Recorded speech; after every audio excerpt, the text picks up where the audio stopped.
Muy buen día, frikis, yo soy Ivanova y por el momento vengo representando este video de la Sociedad de los Frikis Muertos. Y bueno, el tiempo pasa, la gente cambia, la sociedad cambia, la introducción del canal cambió y por lo menos la presentación en esta sección Juegos Mecos pues también cambió. Para este video les traigo pues algunas consolas que puedo valorar por sus atributos que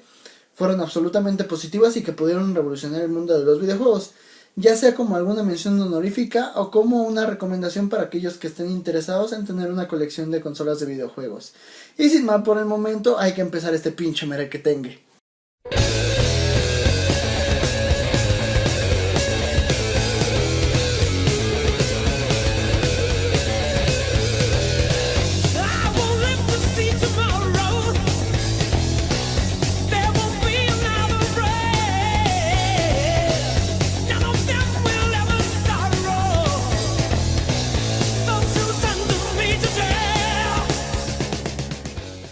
Este joven en pantalla es Alan Turing, un matemático, lógico, científico, computacional y filósofo inglés que gracias a sus aportaciones durante la Segunda Guerra Mundial se convirtió en el precursor de la informática moderna. Y es que una de todas las posibilidades que se abrió gracias a este joven fueron los videojuegos durante la década de los 50, que se llevaban a cabo en unas computadoras no tan personales y dentro de unas plataformas vectoriales que no nos interesan. Lo que nosotros vamos a ver es a partir de la segunda generación, llevada a cabo en 1976 con el Atari 2600, pero sin pasarnos del año 2000 para no perder tanto a la gente y con el fin de revivir la nostalgia de algunos jugadores que en estas épocas llegarán a ser treintones o cuarentones. Siendo la primera, esta lanzada bajo el nombre de Atari Video Computer System, siendo la primera en tener éxito en el mercado de los videojuegos y la tercera en utilizar cartuchos intercambiables. Esta consola se vendía con dos joysticks, dos controles tipo paddle y el juego de combat, o por lo menos hasta 1983, cuando dependiendo del pack te podían vender lo mismo pero con o sin el juego.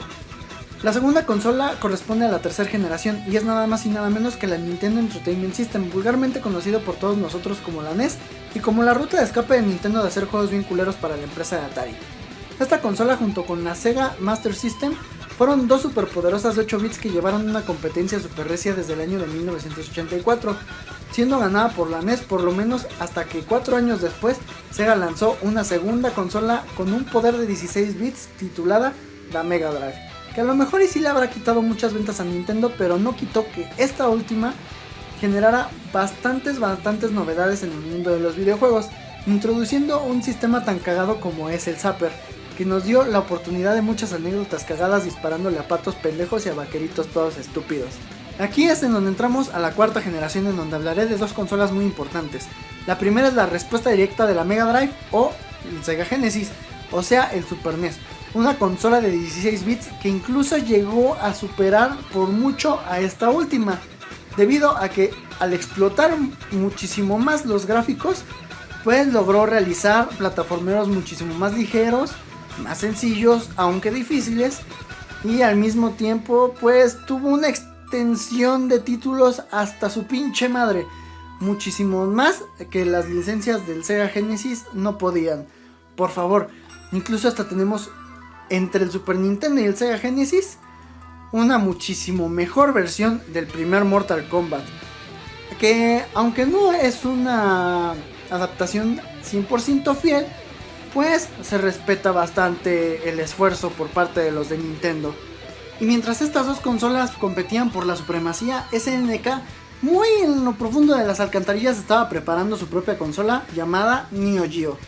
Y pues esta consola, a mi punto de vista muy personal, es una genialidad, porque es el paraíso de los videojuegos de pelea. Y es que esta consola es muy especial porque fue capaz de realizar unas adaptaciones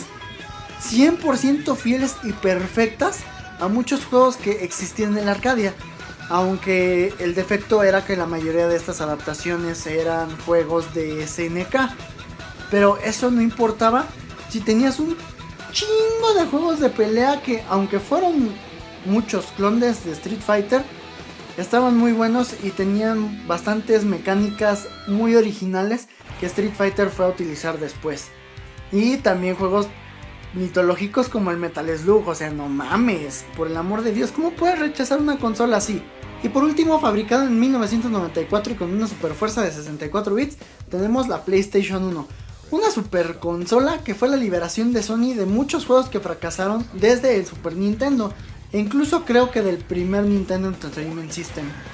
La cosa está en que la PlayStation 1 fue la primera consola en la historia que fue capaz de utilizar CDs para sus videojuegos. Aparte de que tiene una mascota, o tuvo por lo menos una mascota super memorable como lo que es Crash Bandicoot, y muchísimos juegos que permitieron la salida de Sony de un estanque muy profundo, y que a la fecha se sigue viendo su desempeño con el PlayStation 4, superando por muchísimo al Xbox One en gráficos en la actualidad. Y bueno, por lo menos estas son 5 consolas en orden cronológico y sin hacerlo de manera de top, que yo puedo mencionarles a todas estas personas que están interesadas en conocer la historia o, en su defecto, realizar una colección de superconsolas poderosas. Antes de dar por terminado esto, quiero darle las gracias a una recomendación interna del canal que me sugirió hacer este tipo de videos, y pues yo tomé con la mano derecha esa sugerencia, y espero que este video les agrade. No se les olvide dejar sus comentarios, pulgares arriba, pues suscribirse al canal, verlo, recomendarlo con todos sus amigos, porque esto va para largo, muchachos. Estoy completamente decidido de, por mis medios, y no solamente los míos, sino los de todos los integrantes de la sociedad de los frikis muertos, hacer crecer este canal para que,